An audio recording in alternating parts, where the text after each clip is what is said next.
Hey there, responders and RMPs. Welcome to our new version of hypotheticals on Microsoft Forms. I'm so glad that you are here and that you found me. So we are going to grab our decision tree books. You're probably going to have to start grabbing your book because this image on the screen is very small. So make sure that you're also grabbing a book as we go through these. So we're going to work through our decision tree and response sheets. We're going to read every word out loud because you know what? It's good practice. It's going to keep your mind fresh. All right, so here is our hypothetical scenario. You come across this leaking package under the belt after the sort. It has a limited quantity diamond hazard label, UN 1832 sulfuric acid, and orientation arrows. When you open this box, you find 6 32-ounce bottles of liquid lightning drain cleaner. Where the liquid has touched the box, it's turning a sticky black substance. A strong smell is persisting, but the package is not generating heat, smoke, visible fumes or vapors, or irritating the skin or eyes in any way. When you test the pH of this product, it is a bright red 1 on the pH scale. Answer the questions below based on this scenario. So I'm going to let you guys go through your decision tree on this one, and we want to make sure that we're marking our correct answers on here. I don't believe that it's going to stop you if your answer is incorrect, like the Qualtrics one did. That this doesn't have that functionality, unfortunately. So go through your decision tree, and we'll be right back.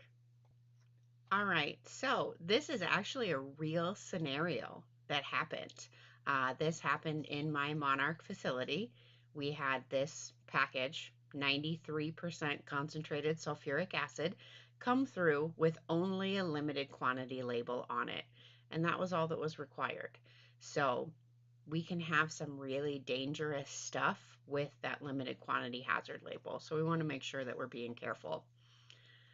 All right, box that the decision tree led us to. So top box up here, we're getting no's. Coming down here, we do have a diamond hazard label, not something that's prohibited, not something that's allowed, but that we don't clean up.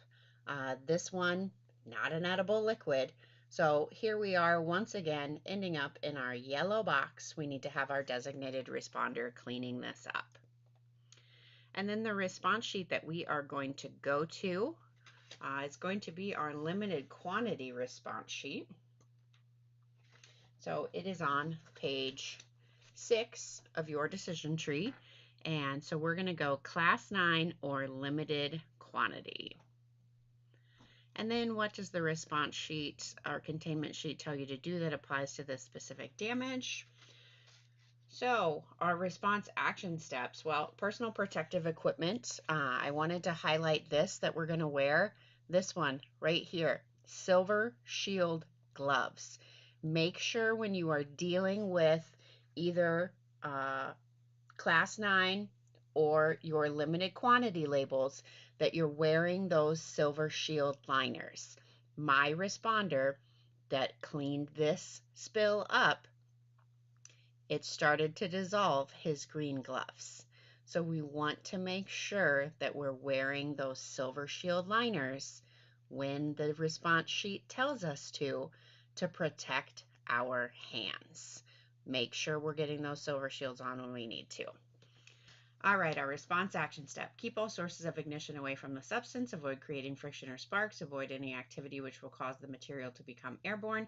Skipping to step 4, because we do have a liquid, check the pH by tearing off approximately 5 inches of pH indicator tape and immerse it in the spilled liquid. Match the pH tape color to the closest color on the pH tape dispenser. If the material is above or below the 6 to 9, stop and go to the corrosive liquid response sheet. We do not need to test the material again. If the pH of the material is within the 6 to 9 range, stop and go to the flammable liquid response sheet. Liquids with high viscosity can appear very thick and may not register a pH. Stop and go to the flammable liquid response sheet. So this one, we pH'd at a 1, so then we would be going to the corrosive response sheet. But test the pH is what we need to do on this one. All right, hopefully you can get into that MFA. You've signed into it this week with my own rack FID and password. And then hopefully you've signed into ETT this week with your passcode that you've generated. Let me know if either of those aren't working. I should be able to help you get in. I know that I need to access that waste disposal flowchart for every single leaker that I will dispose of, and I know how to get to it in ETT. There's our waste disposal flowchart. Again, it is really small. I believe that if you hold down the control, yes, if you hold down the control key and move your mouse, move the little wheel on your mouse, you can zoom in. So let's go through this disposal chart. So we've got a spilled or leaking liquid or powder package that's been surrendered to the DMP. It did not spill outside of a vehicle. We did not enter a drain. We do not have reportable quantity. It does not fall into any of the categories in our red box. Contents verified as non. Definitely not. We do not have a non. Is the sum of the remaining liquids of the same product 3 gallons or more, giving off a noxious odor or hydrofluoric acid? So this one is giving off kind of a stinky odor, but it's not that bad. So it's really kind of your choice. You could, because there are 6 bottles of this, and honestly, with something that's pHing at a 1, I would suggest doing it as liquid present. So I'm going to accept both answers, doing this as liquid present, or the bottom one, just following the applicable DMP procedures. So either one of these answers could be correct.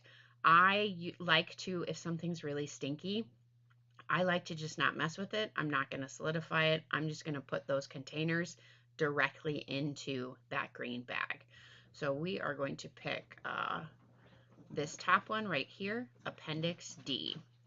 And then what poster do we utilize to see which diamond hazard labels are not allowed in the UPS small package system? Well, that's going to be our prohibited poster. We're going to go check that prohibited poster to see if we've got something that is not allowed in our system. What do you do with those RCRA clean containers once they're empty? Those get thrown into the trash can. We're going to throw those away. And then hopefully you've completed your DOK. If not, you can get to it on this link. If this link doesn't work, shoot me an email and I'll get you the form.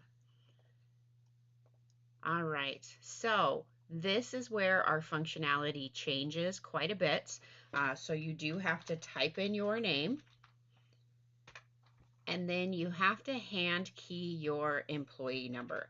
So it's very important that your employee number is correct. If your employee number is not correct, you will not get credit for completing this hypo. So please go back, double check that your employee number is correct.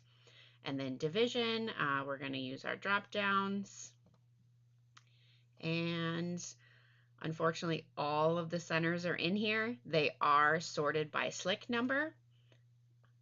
So we'll go in here and find Papillion. There you are. All right, and then we're going to hit our submit button. And there we go. Thank you for submitting your weekly hypothetical scenario. So once you get here, you can either save your response if you'd like to, or you can just click the arrow in the upper right-hand corner and be done. So thanks so much for being here. I hope that you like this new format. Send me feedback. Let me know what you like, what you don't like, and I've got a lot more flexibility with this one, so maybe we can make some changes. Have a great, safe week out there. Have a happy Halloween, and we'll see you guys next time. Thanks for being here. Bye.